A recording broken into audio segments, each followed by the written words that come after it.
Welcome back to The Skin You're In. I'm Jen O'Brien. I'm Kate Sullivan.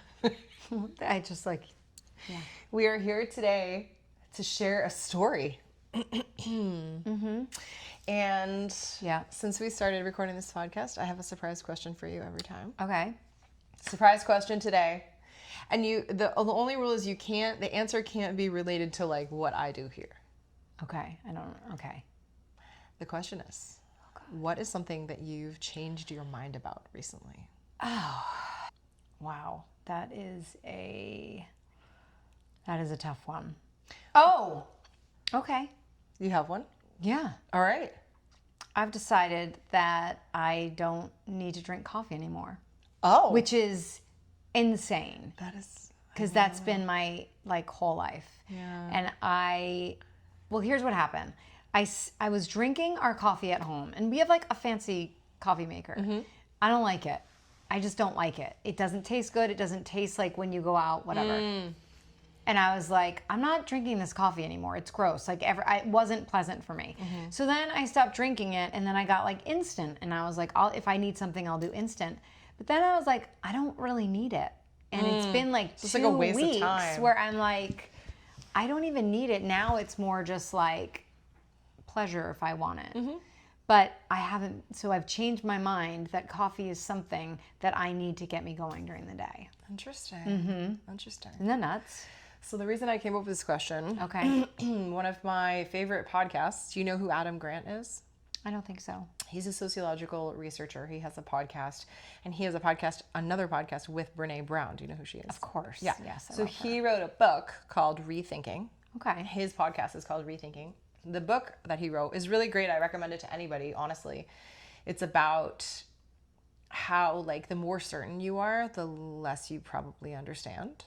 Yep. And actually, we should all be really open to rethinking things. Yes. And that changing your mind on things is actually really, really human and helpful and related to growth. Well, so much of my experience with you is that, but you wouldn't let me say that. No, that was the rule, yeah. Well, and I bring it up because I think so many people are so committed, or not that they're committed to their opinion on the topic, but that it doesn't even occur to them to rethink it. Oh, that's what you meant. You didn't mean a habit or something. What did I walk back more? Yeah, or rethink your opinion on. So I'll give you an example that I had, and I actually had a hard time coming up with one. So my 10-year-old, the way 10-year-olds are right now, they are I feel a little bit more. Anyway, long story short, she wants to wear belly shirts. She wants to wear her t-shirt, which is a normal t-shirt, tied up. Yep. And usually whenever she walks down, and I'm like, Ruby, pull your shirt down. Yeah. Pull your shirt down. Pull your shirt down. Yep. And the other day she walks down, and I just thought to myself, do you really need to say that to her? Yeah. And I thought about it. I was like, okay, why are we saying this? Yes. Why? And what message is she receiving? And what if you just stayed quiet? Oh my God, yeah. And so I didn't say, and I thought, I'm just going to stay quiet for 5 minutes, and then I'll decide if I need to say something. And I was like, you know what? She's going to summer camp. Yeah. Yeah. And her teacher, I also used to have another thing that I rethought, not recently, but within the last year, was I never let them wear fake nails to school. Yeah. And no makeup. Those were hard rules for me. The nails thing was because I think it's distracting. Yeah. If your nails are falling off your hands, it's distracting. Yeah. And we don't need distractions in school. That was why the rule was. And then makeup is just you're 10, you don't need makeup. But also, I don't let my kids have cell phones or tablets or any of that stuff. So it's just more things to argue about. And my Ruby was wearing, so what was it? She had some sort of presentation, and another kid from class had brought in a dress for her to wear, and the dress clearly did not fit her. And I walked in, so she didn't leave the house wearing this dress. I walked in for this presentation, and she's wearing it, and I was horrified. And I said to her teacher, oh my God, what is happening? And the teacher was like, she's in 4th grade. Yeah. Okay. Calm down. Yes. She's in 4th grade. Yes. I was like, yes. Okay. Okay. Yeah. Okay. I'm not going to say anything. So yeah, that's a good one. And I am with you because my first instinct is to, go change. Yeah. And I too have had to walk that back. And I'm like, right, what message is that sending and where is that coming from? And she looks cute. She doesn't like, it evolved, right? Yeah, it's Yeah. I still feel like I feel fuzzy on it, but Yeah. for that one day, that one moment, like, do I need to say something? Yeah. No. Go you. I love that. So the reason this was the question of the day, QOTD, is because Kate has changed her Pivoted. mind. On a lot of stuff. I've changed my mind. First of all, I was like, I don't know, 3 years ago, 2 years ago, I'm not doing anything to my face. And I've said this before, I'm going to age gracefully. And just, that's why I have bangs. I don't need it. And then I'm 48 and stuff started happening and skin started sagging or just stuff. And I was like, huh. And then I met Jen, but she doesn't know that I met her because she was on the other side of the room. And then she stood up and did her little spiel in the little like women's networking. And then I started following her on Instagram and I started seeing how she worked and I really liked what she was doing. And then I started saying, so what she's doing is a much more natural way to age where I like that idea. Mm-hmm. And so my idea that I wasn't going to do anything to assist in the aging process got flipped on its head. It did. Because I was secretly stalking you. I love it. I make it easy. She's very good at it. I make it easy to stalk me. You're very good at it. So the short story is, Yeah. you went from I'm never going to do anything Yes. to, Yes. should we list? Yeah, we can. Well, so I started with microneedling, the vampire PRP. kind. PRP under my eyes, CO2 laser, and Lip filler. lip filler You've done it all. You haven't left much on the in table. like 6 months. Oh. Yeah. And Kate has agreed to let me accompany this conversation with her before and after picture. Yeah. So I think like, and all of those for me were, none of those treatments are, you go home and you look like a completely different person. Earlobes so I can wear my funny Yes. rings. It's like, Yep. it's okay. That's huge. You know? Yeah.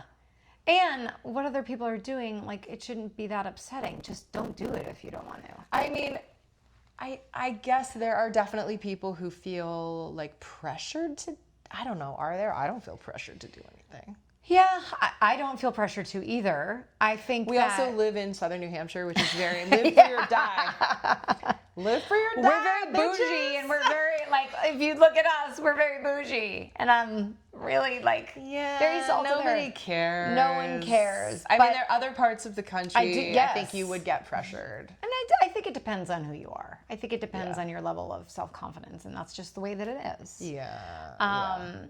So yeah. So you had these beliefs, like, I'll Yeah. never do that for whatever reasons, but Yeah. not that well thought out, which you were clinging on to for dear life. Not well thought out at all. Yeah. That's a good point. Changing your mind, like, what was it like to change your mind on that? What was the process like for you? You said you followed me for a while. It was subtle. Yeah, I did follow you for a while, and I was just loving the way that, like, you weren't showing, it wasn't like plastic surgery. I think I just didn't know. Yeah. Like, I was uneducated about, all I knew was Botox. That was it. And I just assumed that getting work done was meaning like drastic changes. That's just what I thought. And then I started following you, and then I started learning about it, and you were talking about it, and you were very approachable and very real. And then it was around the same time that for some reason or another, I was just noticing certain things. And I had dabbled, like I had gotten light therapy, I think, like an for IPL or this. something? Yeah, for an IPL. And I've gotten like electrolysis, but nothing like that. And so this kind of like opened the door to it. And then I think like when I came in here for the first time, I started crying. What's happening to my face? Well, that's, and I feel funny saying that because like other people will be like, what are you even talking about? Like your face, right? But to me, it was about what I was seeing, this aging process, which is so like, it's more than just how I look. It's like I'm getting older. Like I had a hysterectomy. I didn't want to have other kids, but like that was really hard for me for some reason, because I was like, that's an end of me being able to have kids. Like that was way more emotional than I thought it was going to be. And you know, it's like, so it's about the time that is going by so fast, and you are aging, and some of that aging shows up on your face, and it's sometimes it's difficult to feel that, because like I don't know. Yeah, so there's data and research, and then there's these like story-based truths that when we hear a story, we're like, yeah, that's true. Like we all know what it feels like to look in the mirror and feel amazing. Yeah. And we all know when we walk out the door, when we look in the mirror and we feel amazing and we walk out the door, how we move in the world is different than when we look in the mirror and we're like, oh. Yeah. Yes. Oh my gosh, now I have to go out into the world like, well, here we go. Well, the dark circles that you helped me with, that was like, one day I was like, what the hell? And I knew nothing about it. I was very trying similar to my story. I was just trying all sorts of creams, eye patches. I was so baffled by what was happening. Like, and I didn't understand it. And then you were like, you know, skin gets thinner around the eyes. And like, there really wasn't anything that I was doing. I don't wear makeup really. And so me like caking on concealer under my eyes with like nothing else on. And then I'm just looking like some sort of like panda. Yeah, right. A reverse panda with white. Reverse panda. I have teenage pictures of myself looking like that. Because I don't know what I'm doing. I don't know. So it was almost that just like, like your skin is getting thinner. Yeah. And So there's the question of like, is it okay for me to, so one of the questions a lot of people have is like, is this vain? And when we say that, when we say, is this vain? I think what we're really saying like is, does wanting this line or whatever to go away mean that I'm a bad person? Yeah. I think that's really oh, what that's we're the saying. core of it. 100%. Because like we can use the word vanity, vain, and like I'm gonna leave details out, but there was a man that I mentioned Botox, and I was like, yeah, some people think it's really vain, and he was like, well, I don't see a situation where it's not vain. And I just looked down, and he was wearing like $200 leather shoes. Okay. And I was like, yeah. Okay. yeah, you stay up on that high horse as long as you can, buddy. Right, exactly. Like, so it's okay for you to wear $200 leather shoes, but it's not okay for me to have $200 of Botox on my forehead. Yeah. Got it. Like, if that's not the patriarchy, I don't know what is. No, tell me about it. Jesus. You know? Uh-huh. So there's this question of like, am I a bad person? Essentially, am I a bad person if I have a treatment? There's a fear of looking crazy or looking too different. Yes. Right? And then I think it also is just a lot, like people aren't familiar with what's available to them. That's exactly it. That's exactly it. The complication of that is, depending on where you go for a consultation, if you're not a super savvy patient, there are med spas that will absolutely like take you for a ride. Yeah, of course. So it just feels so overwhelming. It is. And when you don't know what to do or where to go or how to get informed. Like, how do I trust this person? You know, there are healthcare providers. I wish they weren't healthcare providers, but there are healthcare providers that buy black market Botox, illegal Botox products, because the legal Botox is so expensive. Yeah. So in order to make more money, they buy illegal Botox products, inject them into patients' faces. Just in last year in Massachusetts, there were like 20-something patients injured from illegal Botox given by a healthcare provider. Oh my God. So it's like you can check the license of the person. It's really overwhelming. Yeah, it is. You can check the license, you can do all of your due diligence and still have a problem. And I don't say that to like make people afraid of having treatment, but I say it and like, let's be wise. Right, and there's plenty of people like Jen who are professional, do it professionally, and will take I'm the not time. right for everyone. So. No, but I'm just saying that, like, while there are those people who are trying to scam people, there's just as many amazing providers who are out there. Yes. And it's doing the research. And that is what I love about, another thing about you is like, which sometimes I get when you tell me the risks, and I'm like, oh God. When you're like, I just want to sit down and let you know that if you go research this online, this is what you're going to see. Which in the moment, I'm like, God damn it. Don't tell me that. Don't tell me. But it's important. Like, that's the transparency. It's literally the law. But I have to inform you of the risks. Correct. But it's always my least favorite part of the consult. There are, but more than that, I always tell people, like, do a vibe check, do a gut check. Yes. Like, because I'm not the right provider for everybody out there. So if the vibe is off, you need to be able to trust your gut. You really do. You need to be able to cry in the chair for a half hour. You need to feel like we have a connection. Yeah. She gets me. She understands what I'm looking for. Yeah. She's telling me the truth. If you feel you're being upsold to, you probably are. Yeah. Like if you get that sense, then that's what's happening. I probably shouldn't admit this just because it's like vulnerable, but I get feeling self-conscious person I am. Like, I'm like, you always say this. I should close my business. Like, I'm such a poor salesperson, but that's the only way that I can be an ethical healthcare provider. Yeah.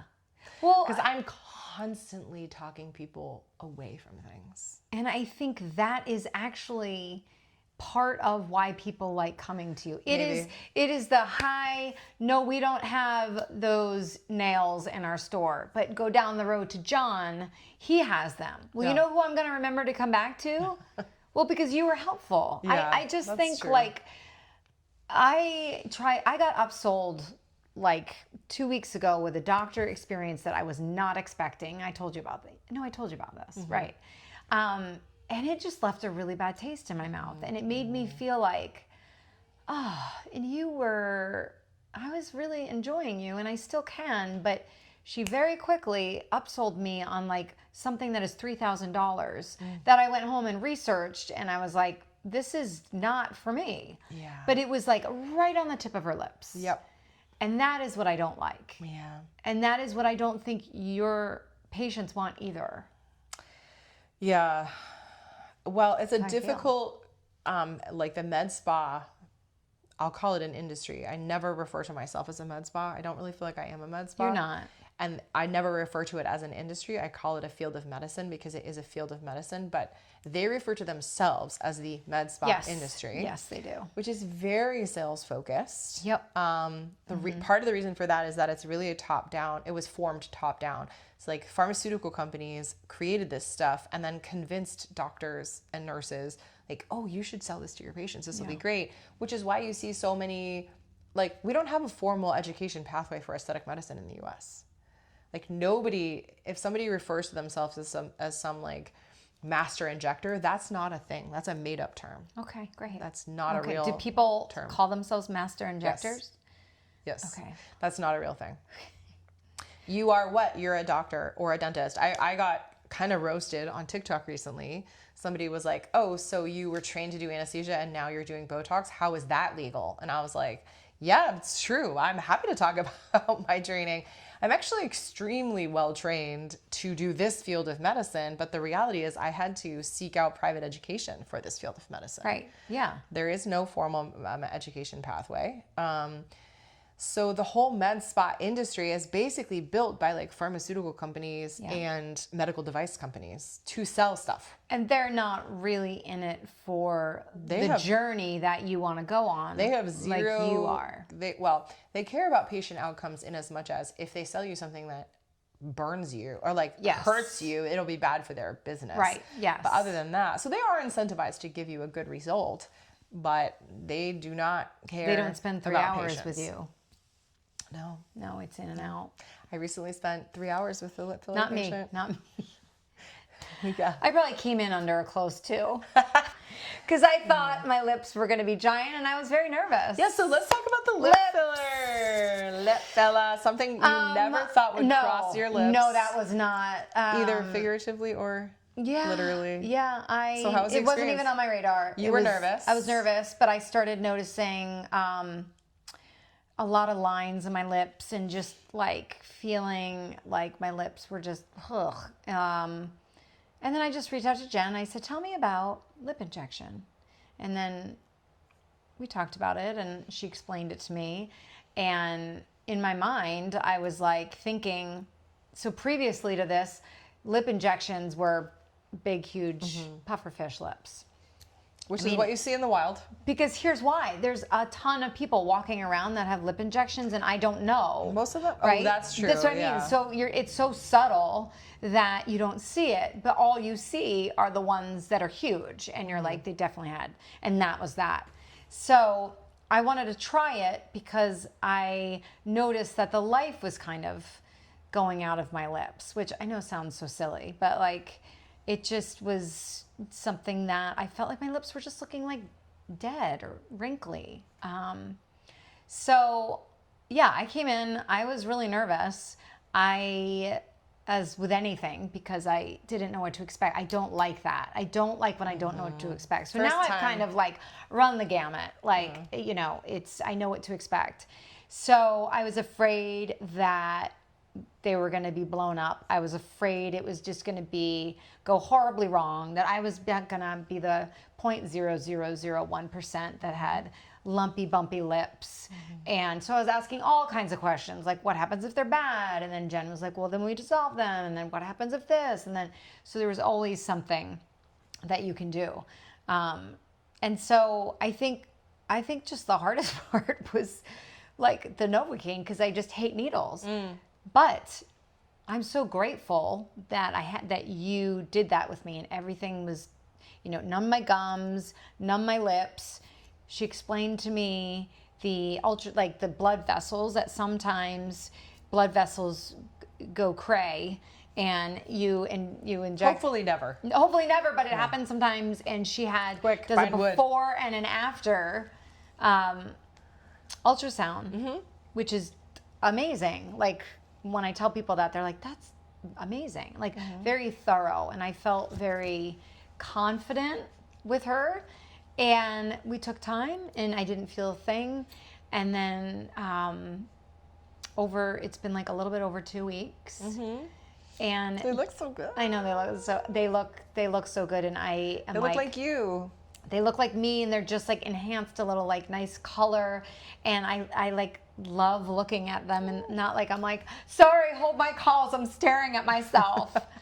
But it definitely is just giving me that boost in like, oh, like I think my lips look younger. And I think like everything that you've done has helped my skin. I mean, look, I work hard to try to maintain like my skin. Like, and this has just been over the past year. So I drink like a ton of water now. I put on the retinol that you tell me. I do sunscreen like crazy. I've done what I've done here. And it's like... That's the best you can do. It's the best you can do. Well, and you. And coming here and doing, plus that. You know, my CO2 laser journey and all of that. But it's been awesome because it's exactly the outcome that I was hoping for, that I just I was afraid.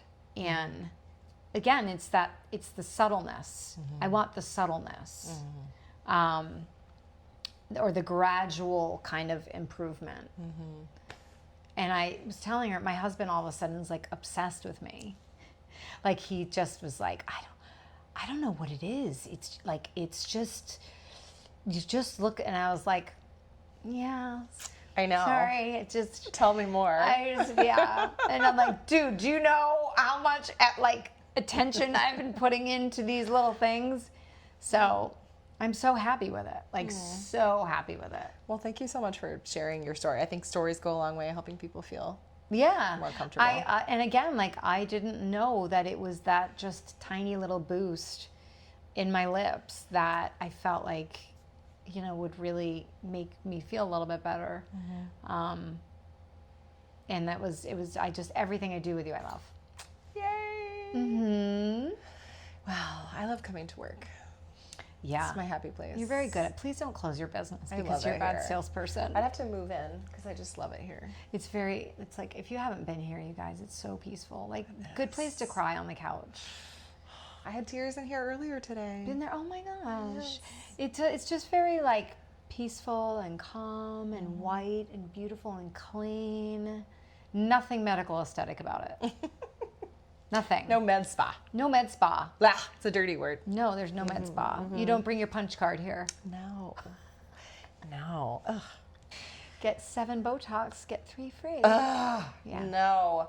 So- if you get those flyers, you need to throw them out immediately. Yeah, I know. So what should be my next? I feel like I'm done. I think you look amazing. I feel like I'm done. Thank you. Now it's maintenance. Yeah, now it's maintenance. Yeah. I don't Skincare, really feel like I need... sunscreen. Yeah. And then we'll do a little skin resurfacing every 6 to 12 months. Is that a micro? Microneedling or laser. Yeah. Yeah, it's wonderful. It's And you'll age backwards. exactly right. I'm going to look like I'm 21. Yeah, when you're 65. It's going to be so great. I honestly am like, I look at my mom and it's like, I'm like, it's sad that well, first of all, like they didn't believe in sunscreen. Yeah. And And they certainly didn't have the tools we have. they have the tools that we have. I mean, and she's still beautiful, but like I was like, yeah, I don't like 100% want that. It's funny because my mom's side is a little bit more like aging with wrinkles, and then my dad's side, oh my God, they have the most beautiful, voluptuous. Like when my dad died, like the day he died, like I don't think he had a wrinkle. Oh, wow. And his sister was there. Those and are like, good genes. They have really good genes. My grandmother had them all the way up until she was 104. Wow. And they are sun worshipers. Oh. Smooth as can be. Oh. And I'm just like, and so I think Jerks. I'm somewhere in between. I'm like hoping to God I'm somewhere in between. Yeah. My dad's MO was he used to every night slather his face with Vaseline. Like I Oh. remember childhood, like, good night, Dad. Yeah. But that was his thing. Oh, funny. I know. Vaseline's I think that would great. give me like pimples all over the place. No, it won't. That's a wives' tale. Great. Okay. So, yeah. So, If you need to so use I the would like rest. to have the Sullivan skin. Yes. That's what I would like to have. Yeah. Well, thank you for sharing your story. I'm happy to do it. Thank you guys for joining us for another Yes. episode Yeah. of The Skin You're In. The skin you're in. And yeah, join us for the next one Hit the follow button. where Jen will pop another surprise question. Mm-hmm. Toodaloo. It's my fave.